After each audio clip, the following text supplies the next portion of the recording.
Hello दोस्तों, स्वागत है आपका मेरे यूट्यूब चैनल परीक्षा प्लान में। तो कैसे हैं आप लोग? आई होप अच्छे होंगे।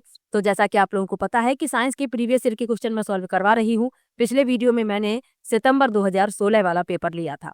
दिसंबर 2024 वाले पेपर से मैंने शुरुआत की है और उल्टे क्रम में मैं सॉल्व करवा रही हूँ। 2012 तक जितने भी पेपर हुए हैं ऑफलाइन, मैं सभी को सॉल्व करवा दूंगी। तो चलिए आज की वीडियो को शुरू करते हैं। वीडियो देखने के बाद यदि आपको अच्छा लगे, हेल्पफुल लगे, तो वीडियो को लाइक और शेयर कीजिएगा। और यदि आप चैनल पर नए हैं तो चैनल को सब्सक्राइब कर लीजिए। और प्लेलिस्ट बनी हुई है जहां पर ये सभी वीडियो आप एक साथ प्राप्त कर सकते हैं। इसके अलावा यदि आप पेपर फर्स्ट भी देने वाले हैं तो ईवीएस के सभी प्रीवियस ईयर के क्वेश्चन मैं सॉल्व करवा चुकी हूँ। ऑफलाइन वाले पेपर के भी करवा चुकी हूँ, ऑनलाइन वाले पेपर के भी करवा चुकी हूँ। तो आप वो वीडियो भी देख सकते हैं, प्लेलिस्ट उसकी भी बनी हुई है। तो चलिए आज की वीडियो को शुरू करते हैं। पहला प्रश्न दिया गया है, नीचे दिए गए स्तंभों ए और बी पर विचार कीजिए, जिनमें स्तंभ ए में कुछ वैज्ञानिकों के नाम दिए गए हैं तथा स्तंभ बी में उनकी खोज दी गई है। तो हमें मिलान करना है, फिर बताना है कौन सा विकल्प सही है। चलिए मिलाते हैं।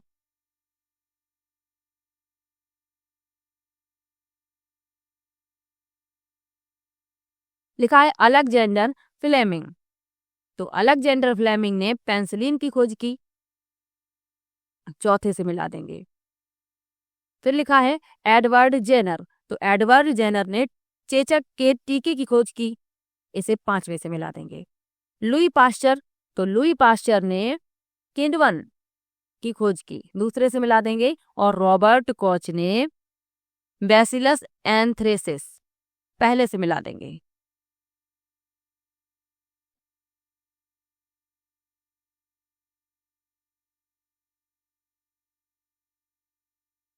तो इस क्रम में आपका ए का चौथा, बी का पांचवा, सी का दूसरा और डी का पहला, यानी कि जो दूसरा विकल्प है यही इस प्रश्न का उत्तर हो जाएगा, दूसरा विकल्प।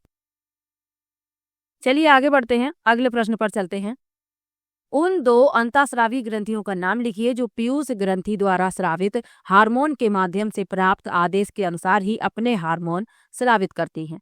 पहला लिखा है एड्रीनल और अग्न्याशय, दूसरा है थायराइड और वृषण, तीसरा है आदिवृक्क और अंडाशय और चौथा है अग्नाशय और अंडाशय।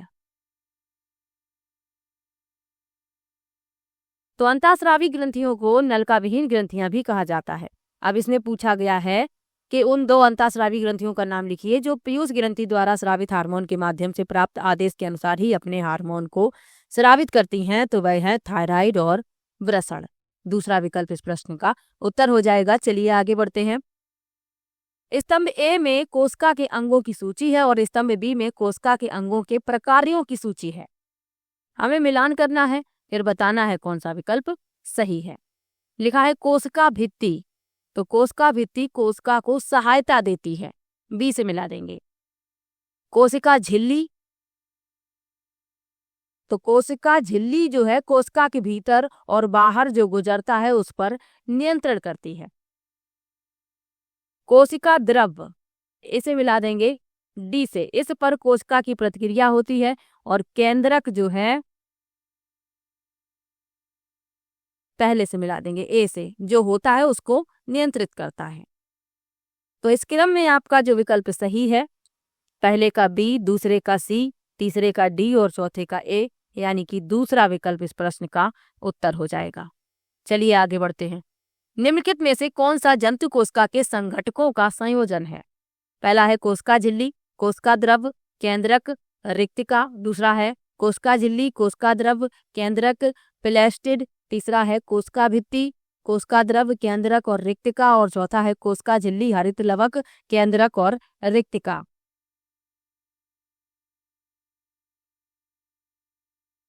तो जंतु कोशिका के संघटकों का संयोजन पूछा गया है। तो जंतु कोशिका में कोशिका झिल्ली, कोशिका द्रव, केंद्रक और रिक्तिका उपस्थित होते हैं। पहला विकल्प इसमें सही हो जाएगा। चलिए आगे बढ़ते हैं। निम्नलिखित में से कौन सा वर्ग कवकों का है? पहला है अमीबा, स्पाइरोगायरा, पेंसिलियम, दूसरा है फफूंदी, पेंसिलियम, ब्रेड फफूंदी, तीसरा है फफूंदी, लैक्टोबैसिलस, पैरामीसियम और चौथा है फफूंदी, ब्रेड फफूंदी, पैरामीसियम। तो कवक जो होते हैं विषमपोषी जीवों का एक अनूठा जगत है। कवक आकार की और पर्यावास में एक महान विविधता दर्शाते हैं। अब इसमें पूछा गया है कि कौन सा वर्ग कवकों का है, तो फफूंदी, पेंसिलियम और ब्रेड फफूंदी। इसमें आपका जो दूसरा विकल्प है यही इस प्रश्न का उत्तर हो जाएगा।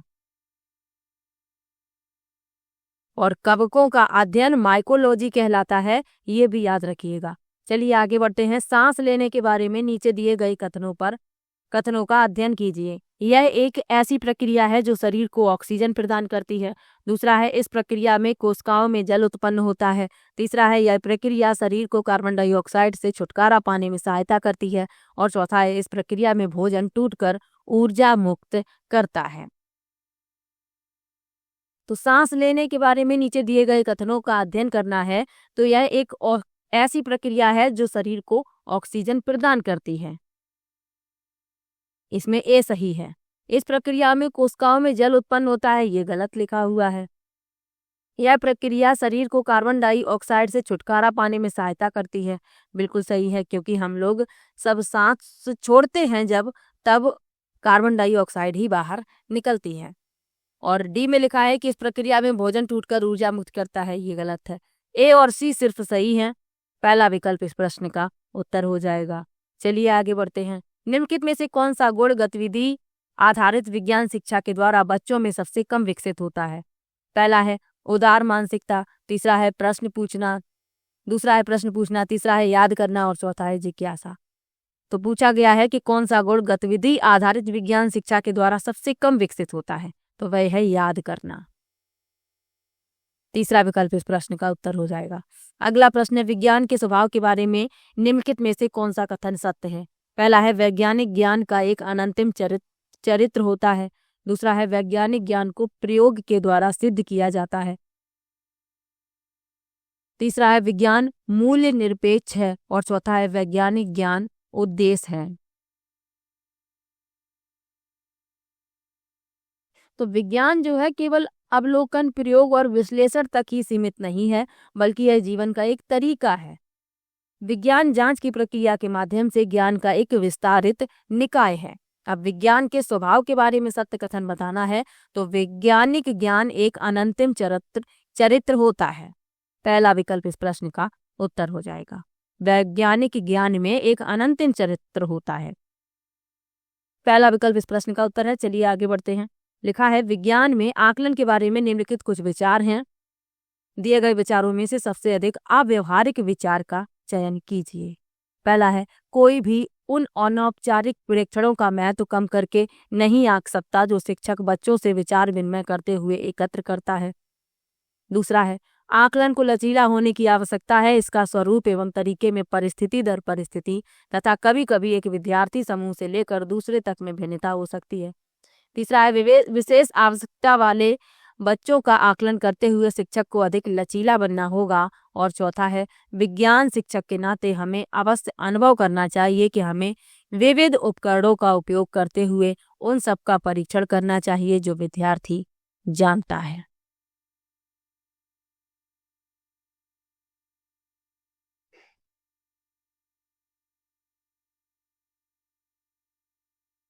तो हमें वह विकल्प बताना है जो अधिक अव्यवहारिक है। तो इसमें चौथा विकल्प इस प्रश्न का उत्तर हो जाएगा। विज्ञान शिक्षक के नाते हमें अवश्य अनुभव करना चाहिए कि हमें विविध उपकरणों का उपयोग करते हुए उन सब का परीक्षण करना है जो विद्यार्थी जानता है। तो जो नहीं जानता है उसका ज्ञान फिर बच्चों को कैसे होगा? तो इसमें अव्यवहारिक पूछा गया था। चौथा विकल्प इस प्रश्न का उत्तर हो जाएगा। चलिए आगे बढ़ते हैं। आकलन के लिए खुली पुस्तक प्रश्न दिए जाने के विषय में निम्नलिखित कुछ विचार हैं। पहला है, यह शिक्षार्थियों की अवधारणा मूलक समझ को आंकने में सहायता करता है। दूसरा है, खुली पुस्तक प्रश्न देना मेधावी शिक्षार्थियों के प्रति अन्याय है, क्योंकि यह सभी शिक्षार्थियों को सफल होने के अवसर प्रदान करता है। तीसरा है, खुली पुस्तक प्रश्न आकलन का भय कम कर देते हैं। और चौथा है, शिक्षार्थियों को खुली पुस्तक प्रश्न बहुत उपयोगी लगते हैं, क्योंकि यहाँ पर किसी भी उत्तर को रटने का बोझ नहीं रहता। तो खुली पुस्तक प्रश्न यानी कि ऐसे प्रश्न जो व्यापक सोच को बढ़ावा देते हैं, जिनके एक से अधिक उत्तर होने की संभावना होती है। अब इसमें जो सत्य है वह हमें बताने हैं। तो इसमें ए सही है, यह शिक्षार्थियों की अवधारणा मूलक समझ को आंकने में सहायता करता है। ये बी इसमें शामिल नहीं होगा क्योंकि बी कह रहा है कि खुली पुस्तक प्रश्न देना मेधावी शिक्षार्थियों के प्रति अन्याय है, तो ये तो गलत हो गया। खुली पुस्तक प्रश्न आकलन का भय कम कर देते हैं और शिक्षार्थियों को खुली पुस्तक प्रश्न बहुत उपयोगी लगते हैं क्योंकि यहाँ पर उन्हें किसी भी उत्तर को रटने का बोझ नहीं रहता, क्योंकि प्रश्न का कोई निश्चित उत्तर नहीं होता है, एक से अधिक उत्तर हो सकते हैं। तो ए सी डी सही है, दूसरा विकल्प इस प्रश्न का उत्तर हो जाएगा। चलिए आगे बढ़ते हैं। अगला प्रश्न दिया गया है, निम्नलिखित गद्यांश कक्षा 7 की एनसीईआरटी विज्ञान पाठ्यपुस्तक रेशम की खोज से लिया गया है। लिखा है, रेशम की खोज का यथार्थ समय संभवतः अज्ञात है। एक प्राचीन चीनी किंवदंती के अनुसार सम्राट हुआंग टी ने समरागिरी सी लुंगची से अपने बगीचे में उगने वाले सहसूत के वृक्षों की पत्तियों के क्षतिग्रस्त होने का कारण पता लगाने के लिए कहा था। साम्राज्ञी ने पाया कि सफेद कृमि सहसूत की पत्तियों को खा रहे हैं। उन्होंने यह भी देखा कि वे अपने इर्द गिर्द चमकदार कोकून बुन रहे थे। संयोग से एक कोकून उनकी चाय के कप में गिर गया और कोकून में से नाजुक धागों का गुच्छा अलग हो गया। रेशम उद्योग चीन में आरंभ हुआ और सैकड़ों वर्षों तक इसे कड़ी पहरेदारी में गुप्त रखा गया। बाद में यात्रियों और व्यापारियों ने रेशम को अन्य देशों में प्रचलित किया। जिस मार्ग में उन्होंने यात्रा की थी उसे आज भी रेशम मार्ग कहा जाता है। उपर्युक्त गद्यांश को विज्ञान की पाठ्यपुस्तक में सम्मिलित करने का क्या उद्देश्य है? पहला है ऐतिहासिक परिप्रेक्ष्य विकसित करना। दूसरा है यह समझ विकसित करना कि किस तरह संयोग यानी विचार नई वस्तुओं की खोज में वृद्धि को बढ़ावा देते हैं। तीसरा है विज्ञान की समग्र समझ विकसित करना और चौथा है विज्ञान पाठ्यपुस्तक को हल्का बनाना। जैसे उपर्युक्त केवल सूचना के लिए है और जांच के लिए नहीं। तो जो सिल्क रोड था यानी रेशम मार्ग था, यूरेशिया और उत्तरी अफ्रीका को भूमि और समुद्री मार्गों से जोड़ने वाला एक विशाल व्यापार नेटवर्क था। अब ये क्यों शामिल किया गया, ये पूछा गया है। तो ऐतिहासिक परिप्रेक्ष्य विकसित करना, यह समझ विकसित करना कि किस तरह संयोग यानी विचार नई वस्तुओं की खोज में वृद्धि को बढ़ावा देते हैं, और विज्ञान की समग्र समझ विकसित करना। ABC इसमें सही है, डी इसमें गलत लिखा हुआ है, यानी कि डी इसमें शामिल नहीं होगा। ABC सही है, तीसरा विकल्प इस प्रश्न का उत्तर हो जाएगा। चलिए आगे बढ़ते हैं। निम्नलिखित विस्तारित गतिविधि है जो एनसीईआरटी की कक्षा 8 की पाठ्य पुस्तक में दी गई है। अपने आस पड़ोस में कोई 5 परिवारों का चयन कीजिए। पता लगाइए कि उनका ऊर्जा उपभोग पिछले 5 वर्षों में बढ़ा है या कम हुआ है। यह भी पता लगाइए कि ऊर्जा बचत हेतु उन्होंने क्या उपाय किए हैं। उपर्युक्त गतिविधि की भांति विस्तारित गतिविधि के क्या लाभ हैं? कुछ शिक्षकों के निम्नलिखित उत्तर हैं। सबसे कम उपयुक्त उत्तर को पहचानिए। तो ये गतिविधि दी गई है एनसीईआरटी की कक्षा 8 की पाठ्य पुस्तक में। तो जो शिक्षक हैं उनके अलग अलग उत्तर हैं। तो जो सबसे कम उपयुक्त है वह उत्तर हमें पहचानना है। पहला लिखा है, ऐसी गतिविधियां शिक्षार्थियों को पाठ्य पुस्तक से परे जाकर अपने लिए उत्तर खोजने में सहायता करती हैं। दूसरा है, ऐसी गतिविधियां शिक्षार्थियों को आत्मविश्वासी बनाने एवं स्वयं खोजने में सहायता करती हैं। तीसरा है, ऐसी गतिविधियां शिक्षार्थियों को किसी मुद्दे के विषय में विशुद्ध समझ देती हैं। और चौथा है, ऐसी गतिविधियां अच्छा गृह कार्य हैं। तो सबसे कम उपयुक्त उत्तर बताना है, तो चौथा विकल्प इस प्रश्न का उत्तर हो जाएगा। ऐसी गतिविधियां अच्छा गृह कार्य हैं, ये सबसे कम उपयुक्त है, बाकी सभी सही है। तो यही इस प्रश्न का उत्तर हो जाएगा। चलिए आगे बढ़ते हैं। कक्षा 7 के बच्चे भोजन में मांड का परीक्षण करते हैं। परीक्षण के समय बच्चे अवलोकन में त्रुटियां करते हैं। शिक्षक के द्वारा सबसे कम उपयुक्त प्रतिक्रिया होगी कि पहला है, बच्चों को दोबारा परीक्षण का मौका नहीं देना चाहिए। दूसरा, बच्चों को डांटना एवं धमकाना। तीसरा है, बच्चों की त्रुटियों को स्वीकार करना। और चौथा है, उनके प्रयास की प्रशंसा करना। तो अब शिक्षक की प्रतिक्रिया पूछी गई है।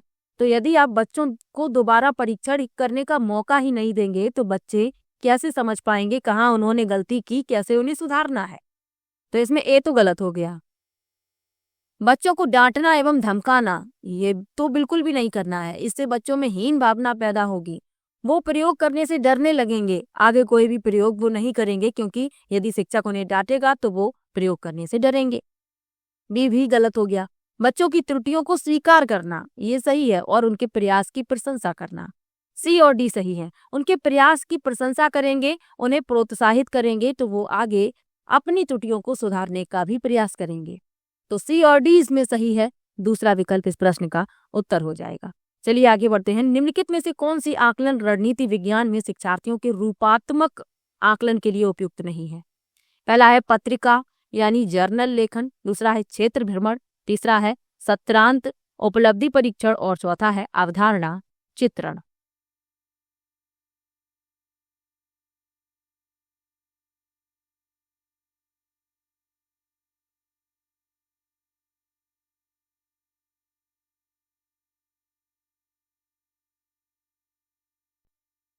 तो पूछा गया है कि कौन सी आकलन रणनीति विज्ञान में शिक्षार्थियों के रूपात्मक आकलन के लिए उपयुक्त नहीं है।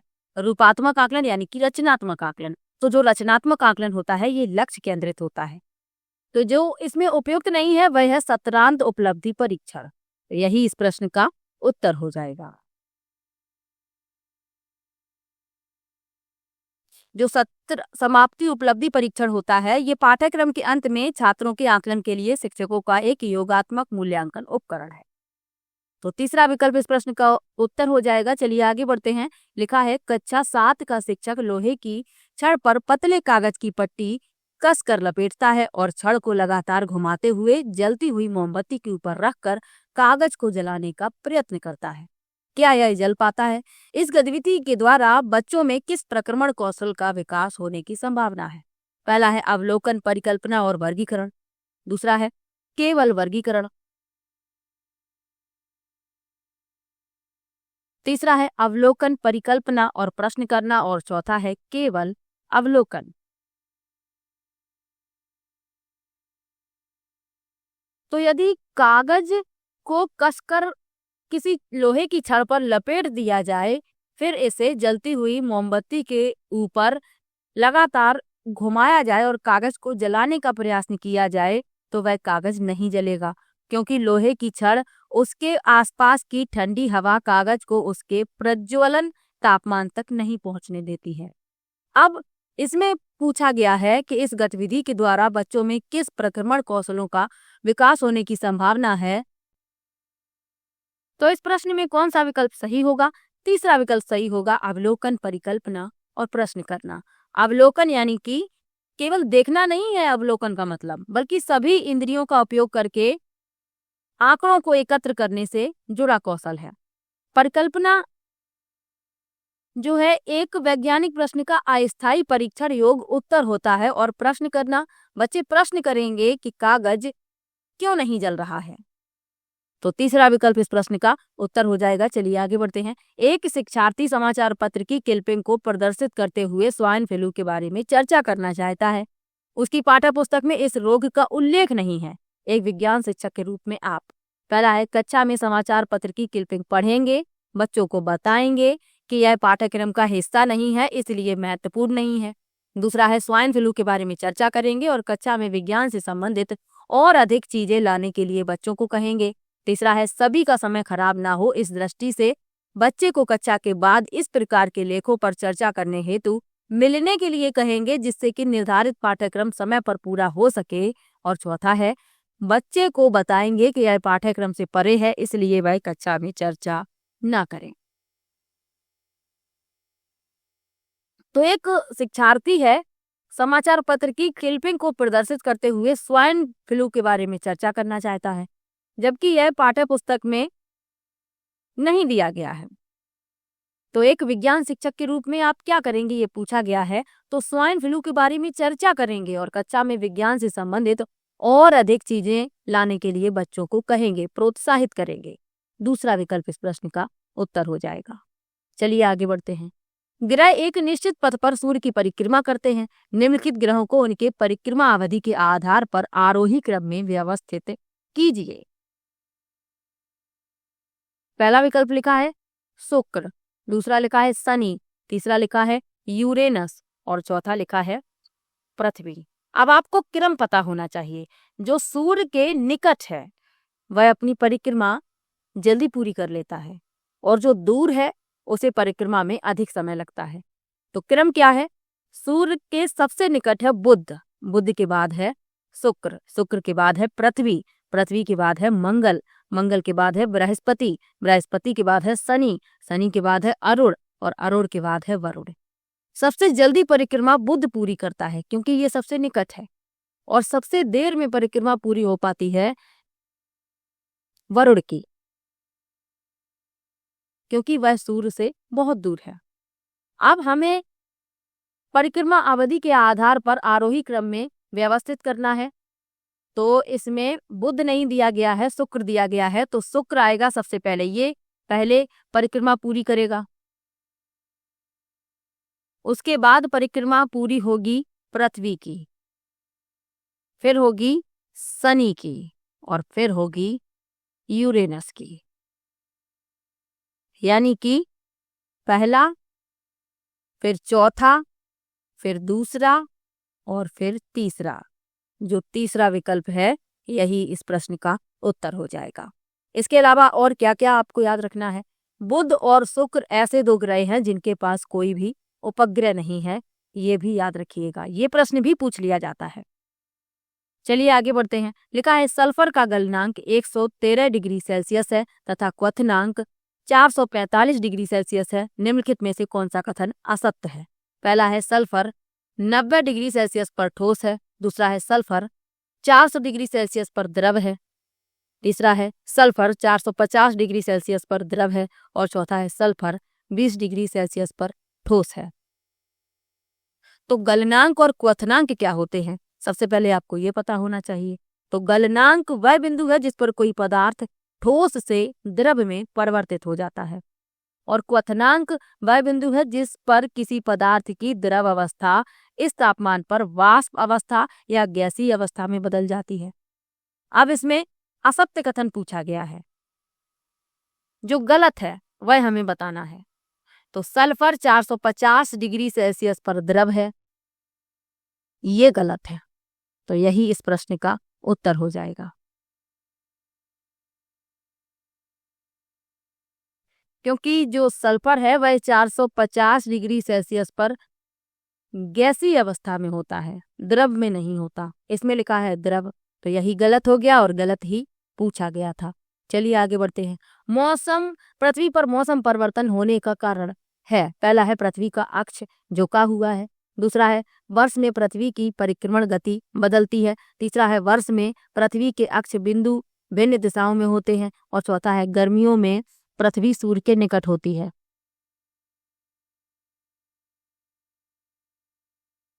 तो ऋतुएं परिवर्तित होती हैं, क्यों होती हैं? क्योंकि पृथ्वी कच्ची समतल के संबंध में अपनी धुरी पर झुकी हुई है, यानी कि पृथ्वी का अक्ष झुका हुआ है। पहला विकल्प इस प्रश्न का उत्तर हो जाएगा। चलिए आगे बढ़ते हैं। निम्नलिखित में से किस में संचालन प्रक्रिया के माध्यम से ऊष्मा स्थानांतरित होती है?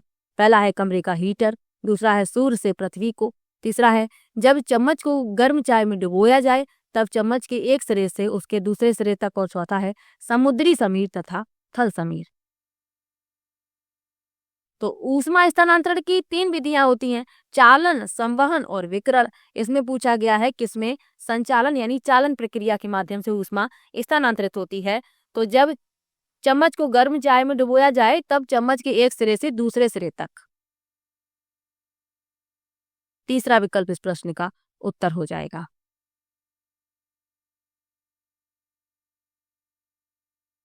चलिए आगे बढ़ते हैं।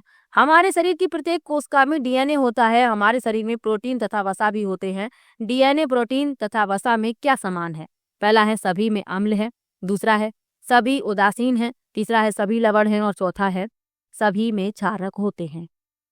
तो सभी में क्या समान है ये पूछा गया है, तो सभी में अम्ल होते हैं। पहला विकल्प इस प्रश्न का उत्तर हो जाएगा। चलिए आगे बढ़ते हैं। किसी रबर चूसक को यदि किसी तल पर दबाया जाए तो वह उससे चिपक जाता है, जिसका कारण है? पहला है वायुमंडलीय दबाव, दूसरा है उस पर लगी गोंद, तीसरा है पृष्ठ तनाव और चौथा है गुरुत्वाकर्षण बल। तो किसी रबर चूसक को जब किसी तल पर दबाते हैं तो वह चिपक जाता है, इसका कारण है वायुमंडलीय दबाव। पहला विकल्प इस प्रश्न का उत्तर हो जाएगा।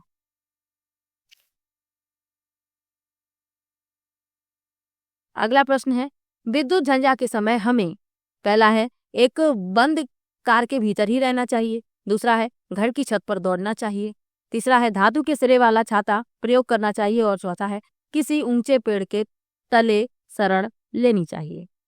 तो विद्युत झंझा यानी कि आंधी तूफान की अवस्था है और आपको क्या करना चाहिए ये पूछा गया है। तो यदि आप किसी कार में हैं तो उसी कार में के अंदर ही आपको रहना चाहिए, एक बंद कार के भीतर ही रहना चाहिए। चलिए आगे बढ़ते हैं। निम्नलिखित सभी असंपर्क बल हैं सिवाय, पहला है गुरुत्वाकर्षण बल, दूसरा है चुंबकीय बल, तीसरा है घर्षण बल और चौथा है स्थिर वैद्युत बल। तो एक को छोड़कर सभी असंपर्क बल हैं, तो वही बताना है जो संपर्क बल है।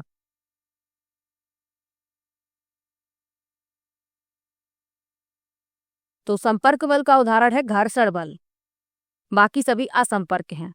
तो यही इस प्रश्न का उत्तर हो जाएगा। चलिए आगे बढ़ते हैं। एक समतल दर्पण के सामने एक पुस्तक रखी है, परीक्षणकर्ता पुस्तक के पीछे खड़ा है, इस पुस्तक का प्रतिबिंब दर्पण के पीछे बनेगा और यह है, पहला है ऊर्ध्व बनेगा तथा उसी समान दूरी पर बनेगा जिस दूरी पर परीक्षणकर्ता दर्पण से होगा, दूसरा है ऊर्ध्व बनेगा तथा उसी समान दूरी पर जिस दूरी पर वस्तु दर्पण से होगी, तीसरा है उल्टा बनेगा तथा उसी दूरी पर बनेगा जिस दूरी पर अवलोकनकर्ता दर्पण से होगा और चौथा है उल्टा हो जाएगा तथा उसी समान दूरी पर बनेगा जिस दूरी पर वस्तु दर्पण से होगी। तो इस प्रश्न में आपका दूसरा विकल्प सही हो जाएगा, ऊर्ध्व बनेगा तथा उसी समान दूरी पर जिस दूरी पर वस्तु दर्पण से होगी। दूसरा विकल्प इस प्रश्न का उत्तर है। चलिए आगे बढ़ते हैं। मृदा में कार्बनिक खाद डालने के विषय में नीचे दिए गए कथनों पर विचार कीजिए।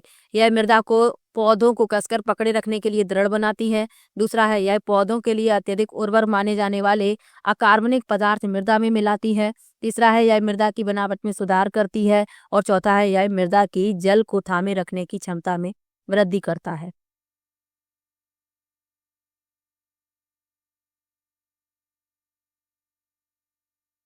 तो पूछा गया है खाद डालने के विषय में, कार्बनिक खाद डालने के विषय में नीचे दिए गए कथनों पर विचार कीजिए, फिर जो सत्य कथन है वह बताने हैं। तो खाद एक कार्बनिक पदार्थ है जो पौधे या पशु अपशिष्ट के अपघटन से प्राप्त होता है। मिट्टी को पोषक तत्वों से पूर्ण करने के लिए खेतों में खाद डालने की प्रक्रिया को अपनाया जाता है। अब इसमें जो सत्य कथन है, पहला लिखा है मृदा को पौधों को कसकर पकड़े रखने के लिए दृढ़ बनाती है, ये तो इसमें शामिल नहीं है। बी सी डी सही है, पहला विकल्प इस प्रश्न का उत्तर हो जाएगा। चलिए आगे बढ़ते हैं। जब मोमबत्ती जलती है तो पहला है उसका आकार छोटा हो जाता है, दूसरा है मोम पिघलता है, तीसरा है लौ और कालिख दिखाई पड़ते हैं और डी में लिखा है पिघला मोम जम भी जाता है। उपर्युक्त परीक्षणों के आधार पर निम्नलिखित में से क्या ठीक है? पहला लिखा है ए भौतिक परिवर्तन है, शेष रासायनिक परिवर्तन है, तीसरा है सी रासायनिक परिवर्तन है और शेष भौतिक परिवर्तन है, तीसरा लिखा है ए और बी भौतिक परिवर्तन है तथा सी और डी रासायनिक परिवर्तन है और चौथा है ए बी सी भौतिक परिवर्तन है। तो भौतिक और रासायनिक परिवर्तन के बारे में मैंने आपको कई बार बताया है। भौतिक परिवर्तन क्या होता है कि पदार्थ की भौतिक अवस्थाओं में परिवर्तन हो जाता है और कोई भी नया पदार्थ नहीं बनता और ये परिवर्तन अस्थायी होता है। और रासायनिक परिवर्तन स्थायी है, इसमें एक से अधिक नए पदार्थ भी बन जाते हैं। अब इसमें सत्य कथन क्या है? उसका आकार छोटा हो जाता है, तो ये है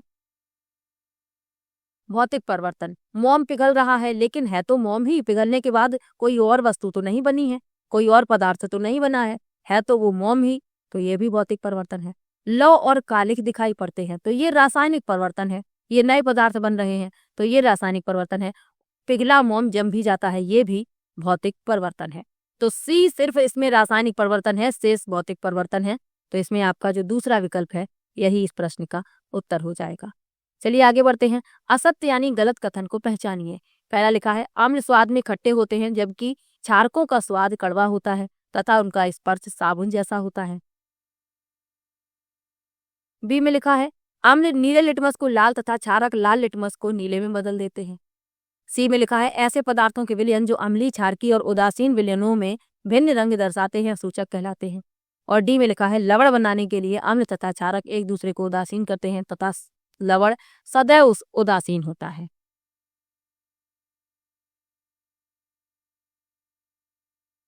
तो इसमें ए तो सही है, बी भी सही है, सी भी सही है, लेकिन डी गलत है और गलत ही पूछा गया है। तो चौथा विकल्प इस प्रश्न का उत्तर हो जाएगा केवल डी। अब डी क्यों गलत है? क्योंकि इसमें लिखा है लवण बनाने के लिए अम्ल तथा क्षारक एक दूसरे को उदासीन करते हैं तथा लवण सदैव उदासीन होता है। तो लवण सदैव उदासीन नहीं होता, क्योंकि लवण अम्लीय भी हो सकता है, क्षारीय भी हो सकता है। तो यही गलत है और गलत ही पूछा गया था। चलिए आगे बढ़ते हैं। राधिका के मसूड़ों से प्रायः खून बहता रहता है तथा उसके घाव ठीक होने में लंबा समय लेते हैं। उसके भोजन में कमी हो सकती है। पहला है विटामिन B1, दूसरा है विटामिन सी, तीसरा है विटामिन डी और चौथा है विटामिन ए।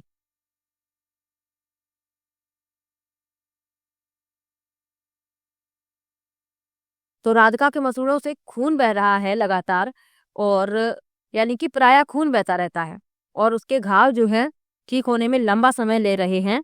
तो उसके खाने में विटामिन सी की कमी है। उसे खट्टे फलों को खाना चाहिए, जैसे अंगूर है, संतरा है, नींबू है, मौसमी है, आंवला है। इन सब चीजों को उसे खाना चाहिए। तो दूसरा विकल्प इस प्रश्न का उत्तर हो जाएगा। विटामिन B1 की कमी से बेरी-बेरी रोग हो जाता है, विटामिन डी की कमी से रिकेट्स, विटामिन ए की कमी से रतौंधी और विटामिन सी की कमी से स्कर्वी। ये भी साथ में याद रखिएगा। चलिए आगे बढ़ते हैं।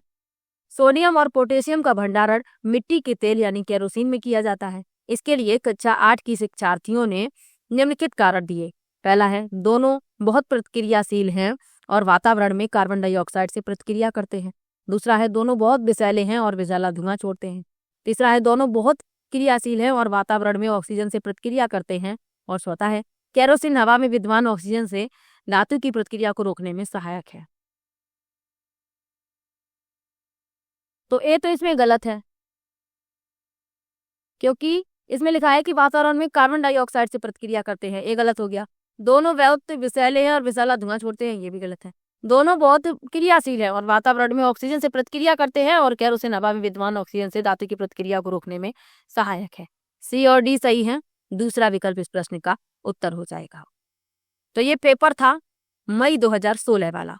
किसी भी प्रश्न में आपको डाउट हो, आप कमेंट बॉक्स में जरूर लिखिएगा। मैं सभी का कमेंट पढ़ती हूँ, सभी को रिप्लाई भी देती हूँ। और कोई भी आपको सीटेट एग्जाम से संबंधित समस्या हो, आप मुझे इंस्टाग्राम पर फॉलो कीजिए। वहां आप डायरेक्ट मैसेज करके मुझसे पूछ सकते हैं। तो चलिए मिलते हैं नेक्स्ट वीडियो में। तब तक के लिए बाय बाय।